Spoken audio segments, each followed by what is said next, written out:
My knowledge on this: 3 out of 10. I want to talk about an acute food poisoning type reaction I had to vitamin D supplementation after 4 weeks of about 5,000 IU a day. I became interested in vitamin D when I heard the government recommend it in winter. In UK, about 600 international units. I read more and saw enlightened doctors were recommending much higher, for example 5,000 IU. I took around 5,000 IU for about 4 weeks and ended up having a food poisoning type episode, after 4 weeks of no noticeable difference. I have had food poisoning before, so knew what to expect: constant vomiting for a few hours and maybe liquid diarrhea. In relative terms, it was the worst food poisoning I have had. Drinking water to vomit again 10 minutes later, and explosive liquid diarrhea at the start. I was obviously acutely toxic and my body needed to remove it fast. This lasted about 8 hours. At first I thought it was food poisoning, but couldn't think of anything that would cause it. Then I realized it was probably the vitamin D.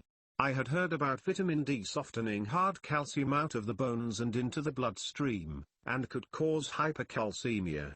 So I suspect it was either 1. Vitamin D toxicity, or 2. Hypercalcemia. I suspect it was hypercalcemia but can't be sure. I had already heard, from Dr. John Campbell on YouTube, about needing vitamin K2 with vitamin D to drive the soft calcium out of the blood and where it's supposed to be, bone, teeth, etc. In my opinion, taking vitamin D alone may be dangerous, probably worse than taking no vitamin D. To take vitamin D alone, as it may bring calcium into the bloodstream and end up as, for example, a part of a clot, or damage the kidneys, etc. If you take vitamin D, then I suggest taking vitamin K2. Part 2. What is the most active type of D and K? The enlightened doctors suggest D3 and K2-MK7. What sort of doses? My current random ballpark guess: vitamin D3, 1000 IU, vitamin K2-MK7, 100 mcg. Part 3. Vitamins and minerals a good gut flora produce. I was aware that a good microbiome produce biotin and vitamin K. It seems they are expected to produce quite a few other B vitamins as well. A few years ago I did an organic acid blood test and was low on biotin. I thought this unusual, and thought it might be caused by gut dysbiosis, as I knew a good gut flora produce biotin. It's unknown how much vitamins our gut flora produce are essential for our well-being. So now I wondered about my vitamin D bad reaction and wondered if it was due to vitamin K deficiency due to gut dysbiosis. Enlightened doctors suggest 5,000 IU is safe, even 10,000 IU maybe. But on 5,000 IU I was acutely sick. So now my interest is more vitamin K. Part 4. 2 types of vitamin K. It seems K1 is for blood clotting and found in green veg, and people aren't expected to have a K1 deficiency. Don't quote me on that. K2 in the diet is from fermented foods, and more likely unusual ones like natto. It seems K2 is made mostly via bacteria, such as good bacteria in your gut, and so perhaps those with gut dysbiosis are prone to K2 deficiency. Nobody has checked really, and there's no real test.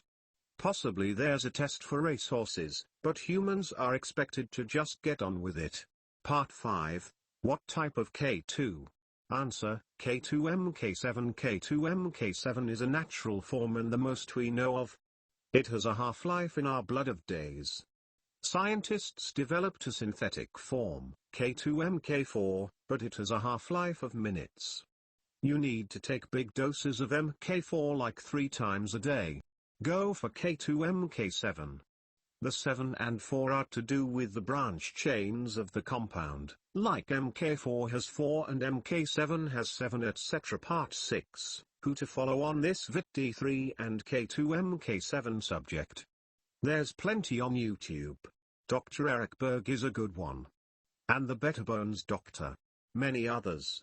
Even Dr. John Campbell, who I regard a bit more mainstream. Part 7. Vitamin D, the most active form. It's D3. In summary, vitamin D3 and K2MK7. Dosage. It's hard to say. I'm scared of suggested dosages of D3 by enlightened doctors. So for now I stick with 1000 IU. The general view is that most people are probably vitamin D subpar. Like maybe 70 to 90%? So some say. What dosage K2MK7? Some say 180 mcg. I currently take 100 mcg. Although K2MK7 is fat-soluble and you can in theory get toxicity, no one has been reported that I have heard of. So, if you take Vit D, take Vit K2 with it to prevent hypercalcemia, to drive the calcium out of the blood and soft tissue and to where you want it, in the bones etc. That is one of K2's main function. Perhaps it's only those with long-term gut dysbiosis that are prone to K2 deficiency. But I only made this due to my bad reaction to say 5000 IU of vitamin D after 4 weeks. If anyone else has the same reaction, this may be the cause. Part 8. I suggest do any test you can. Vitamin D is a regular test now. It looks like there's no vitamin K test. We don't have a test culture health system. Newborns are injected with K1 to make sure they have blood clotting ability immediately.